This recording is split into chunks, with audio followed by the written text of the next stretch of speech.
ಇದು ಕೂಪನ್ಹೇಗನ್ನಿನ ಮುಖ್ಯ ರೈಲ್ವೆ ನಿಲ್ದಾಣ.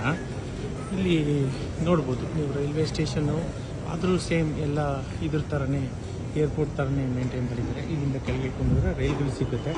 ಇಂಟರ್ಸಿಟಿ ರೈಲ್ ಇರ್ಬೋದು, ಏರ್ಪೋರ್ಟ್ ಹೋಗೋ ರೈಲ್ ಇರ್ಬೋದು, ಎಲ್ಲ ಸಿಗುತ್ತೆ. ಮತ್ತು ಇಲ್ಲಿ ಕ್ಲೀನಿನೆಸ್ಗೆ ಎಷ್ಟು ಪ್ರಾಶಸ್ತ್ಯ ಕೊಡ್ತಾರೆ ಅನ್ನೋದಕ್ಕೆ ನೀವು ನೋಡ್ಬೋದು. ಪ್ರತಿ ಕ್ಷಣಕ್ಕೂ ಇಲ್ಲಿ ಒಬ್ಬರು ಇದ್ದೇ ಇರ್ತಾರೆ, ಸದಾ ಇದು ಮಾಡ್ತಾರೆ. ಮತ್ತು ಇಲ್ಲಿ ಜನ ಕಡಿಮೆ ಇರೋದ್ರಿಂದ ಇದೆಲ್ಲ ವೆಂಡಿಂಗ್ ಮಿಷಿನ್ಗಳು ನೀವು ನೋಡ್ಬೋದು. ವೆಂಡಿಂಗ್ ಮಿಷಿನ್ಗಳಿದೆ. ಇದು ಬೆಳಗಿನ 8:30 ಕೆಲಸಕ್ಕೆ ಹೋಗೋ ಟೈಮು. ಹಾಗಾಗಿ ನೀವು ಇಷ್ಟು ಜನನ ನೋಡ್ತಾ ಇದ್ದೀರಿ.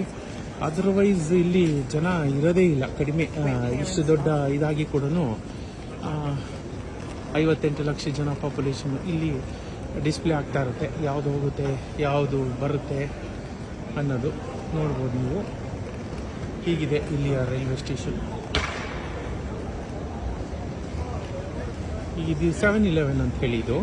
ಇಲ್ಲಿ ಏನಪ್ಪ ವಿಶೇಷ ಅಂತಂದರೆ ಇಲ್ಲಿ ಕಾಫಿಯಿಂದ ಹಿಡಿದು ಸ್ಯಾಂಡ್ವಿಚಸ್ಸು ಪ್ರತಿಯೊಂದು ಸಿಕ್ಬಿಡುತ್ತೆ. ಅದೇ ಒಂದು ಬೆಟರ್. ಬೇರೆ ಕಡೆ ನೀವು ಹೋಟ್ಲಿಗೆ ಹೋದರೆ ಭಾರತಕ್ಕಿಂತ 20% ಹೆಚ್ಚಾಗಿರುತ್ತೆ. ಹಾಗಾಗಿ ಇಲ್ಲಿ ಬಂದು ನಾವು ಕೊಂಡ್ಕೊಳ್ಳೋದು ಎಲ್ಲ ಥರದಲ್ಲೂ ಒಳ್ಳೆಯದು. Thank you.